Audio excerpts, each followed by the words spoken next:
ناظرین السلام علیکم ورحمۃ اللہ وبرکاتہ۔ آج ہم انشاءاللہ تکبیرات تشریق پڑھنا سیکھیں گے۔ 9 ذی الحجہ کی فجر کی نماز کے فوراً بعد 13ویں ذی الحجہ کی عصر تک ہر فرض نماز کے بعد مرد حضرات کے لیے بآواز بلند اور خواتین کے لیے آہستہ آواز سے ایک مرتبہ ان کلمات کا پڑھنا واجب ہے۔ کلمات یہ ہے: اللہ اکبر لا الہ الا اللہ واللہ اکبر وللہ الحمد۔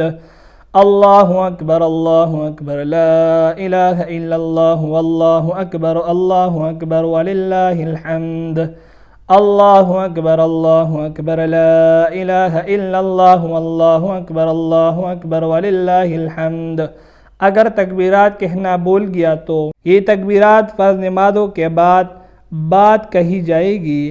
اگر کوئی آدمی اس وقت کہنا بھول جائے یا جان بوجھ کر کوئی ایسا کام کر لے جو نماز کے منافی ہوتا ہے، یا کوئی بات زبان سے کر لے یا بھول کر مسجد سے نکل جائے، اب یہ تکبیرات نہیں کہی جائے گی کیونکہ ان کی قضا نہیں ہوتی۔ اب توبہ و استغفار کے ذریعے یہ کوتاہی بخشوانے کی کوشش کریں۔